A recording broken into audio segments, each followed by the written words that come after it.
If you're on the content creator side of the internet, then chances are you've been seeing the term UGC pop up on your feed over and over again lately. UGC creator and UGC creator user-generated content. So everyone is asking how I did it, how I made $3,950. Here's how you're gonna make your first $1,000 as a content creator, even if you have zero experience. UGC content. UGC user-generated content creator. This latest craze seems to be making a lot of people a lot of money, or at least that's what a lot of our For You pages would have us believe. And specifically, the people making a lot of money are actually people with not necessarily a large following or any following at all. So what's the deal with UGC? Can you actually make bank as a UGC content creator? Or is it just another trendy side hustle that is taking our For You pages by storm? And does UGC actually have the potential to replace influencers, as a lot of people are claiming?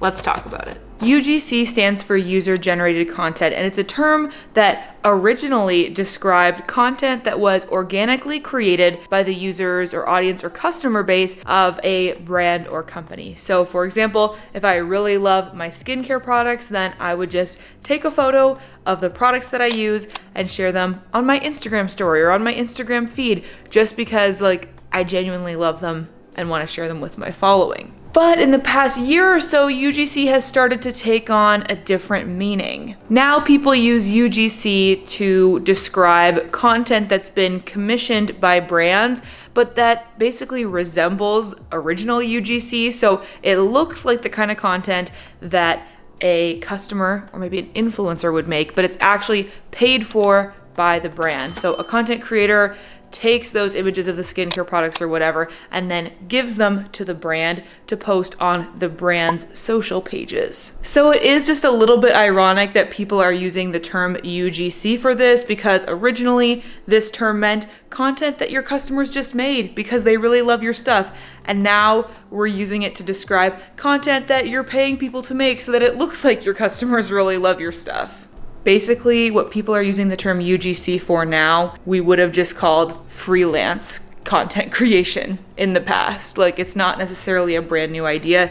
It's just that calling it UGC kind of is. But I think the most important thing to emphasize here is that modern UGC is really defined by the fact that it looks and feels organic. It doesn't look like it was paid for or commissioned by anybody. It looks like real content. So why are brands so obsessed with having content to share that looks real and organic, like I've been saying? Well, the short answer is TikTok. Have you ever come across a professional looking ad on TikTok, something that looks like it was filmed on a camera worth several $1,000s and with animations or text that looks like a TV commercial? Chances are you only saw that for about a fraction of a second before you scrolled right past. And herein lies exactly why there is such a big demand for UGC. All of us internet users are so conditioned to ignore ads, it's becoming harder and harder to advertise effectively. So brands need content that looks and feels like real TikTok content, so they have a better chance at keeping us from just scrolling past. But here's the thing, old people at ad agencies are not so good at making content that feels like real TikTok content. Therefore, the demand for all of these freelance content creators to make this UGC. But for real though, brands are just in a position where they need a lot of content. They want to stay active on TikTok and on Instagram, and they just can't produce the volume of content that they need in-house. And so they're outsourcing it to content creators to make stuff that looks and feels organic for them to share on their pages. And here's the important part. Getting content creators that don't have a large audience is way more cost effective than hiring traditional influencers. Because here's an important thing to know, even as an influencer who is creating content for a brand and then posting it on your own page, in many cases, brands will also negotiate to use that content on their own profiles. For example, I've made TikToks and Reels for brands in the past that the brand then uses as an ad, if that's negotiated as part of the contract and they're paying me in order to do that, etc. And so that's one way that a brand can get UGC, if we want to call it that, but that's going to be a lot more expensive than hiring somebody who doesn't have their own audience to bring to the table just to produce the content. I think a big part of this whole UGC craze is also just how TikTok works. In the past, when we would go to social media platforms like Instagram and YouTube, a lot of us are going there to follow influencers or content creators that we already know, and so we're seeing content from people that we know in our feed. But now with the rise of TikTok and the For You page and the recommendations algorithm, we're all seeing content all the time from people that we've never seen before. And so as long as it shows up on our For You page, it really doesn't matter to us whether this person has 1 million followers or 100 followers, like we're seeing the content either way. And so that's why for brands, as long as they can like pay to have their video boosted so it shows up on For You pages, it doesn't really matter if the subject of the video is a well-known influencer or just like a random person that you haven't seen before, because you're still seeing the content, you're still seeing the product. And this is why the culture of TikTok basically has created the perfect storm for the rise of UGC or like freelance content creators. Brands want content that looks like it's made by just everyday regular customers. It doesn't matter if it's coming from somebody you recognize or somebody totally random. And they found a really cost-effective way to reach their audience in a way that feels like organic and has a similar effect to what influencer content did, years ago, or continues to do. But honestly, here's what I find funny about this whole conversation. I feel like, people might just be sensationalizing it for the sake of getting more views, but a lot of people talk about this whole UGC content creator movement like it's some brand new thing that's totally shaking up the industry, and like influencers are over. It's not about influencer marketing anymore. It's all about UGC. But I think the thing that a lot of these people aren't recognizing is this whole economy or like cottage industry has been around for years already. When I first got started on my journey as a content creator, I was basically trying to do UGC, even though we didn't call it that back in like 2017 or whatever. But when I was starting out and pitching myself to brands, I was integrating UGC essentially into my packages to try to kind of add more value to the exchange. My thought at the time was, okay, if I can't offer a large audience, like I only had like 1,000 subscribers, then maybe at least I can offer my high quality content creation skills. Because at the time I was working as a freelance videographer, so I knew that I could produce high quality content for a brand for them to post on their own platforms. So I actually pitched packages like this to a few companies. I ended up going on a free trip to Ecuador with a travel company to create content for promoting their trips.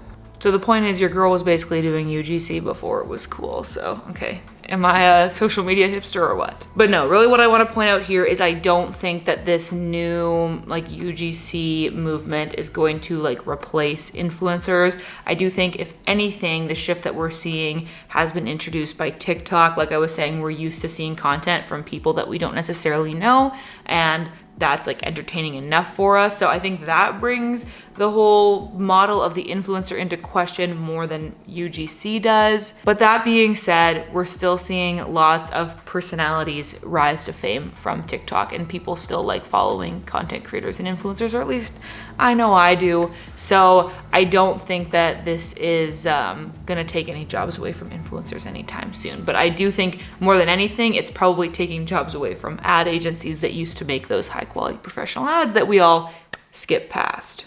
This brings us to the important question of, so can you actually make money doing this? Short answer is yes. But is it as easy as all those viral TikToks make it look? Unfortunately not. So let's talk about what you're gonna need to do if you want to pursue freelance or UGC content creation coming from somebody who, like I said, has some experience in this area. Essentially, you're going to be following the same business model and like growth methods as any other freelancer. It's just that your target customer is brands looking for social media content. The first and biggest step is going to be building a portfolio. You want to have some good examples to show to brands that you want to pitch of the kind of work that you're capable of creating. Okay, then you're going to want to write a really good pitch template, because you're going to be sending a lot of cold emails to brands to try to get them to work with you. I actually have a free brand pitch template up on my website that you can download. So I'll link that in the description.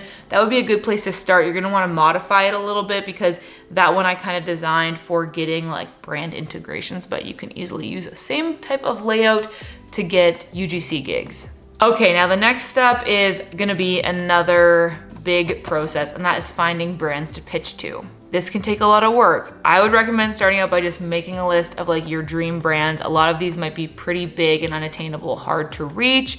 Some of them hopefully will be like smaller businesses that maybe are growing, maybe have the budget for this kind of thing, and you can kind of meet them where they're at and then like get some early experience. So just try to create a big database of brands that you might want to reach out to. And then finally, it's just so important that you stay organized and you follow up and you stay consistent with your communication, because just sending out a few emails a couple of times is not going to generate the kind of revenue stream that would be able to like, you know, replace your job or whatever. You're gonna need to do a lot of reaching out. Trust me, your girl's very experienced with this, because back in the early days of my agency that has now grown to be Creator Lead Media, we like do social media content creation for clients. Back in the day when I was doing more freelance videography, I would send out emails to like dozens, hundreds of potential businesses that I wanted to work with, pitching them on my video services, and I would maybe hear back from like 1 or 2 people. So it takes a lot of persistence to make this work. And if you want to be really consistent with this, then I recommend having a system for tracking your interactions and your pitches to all these brands.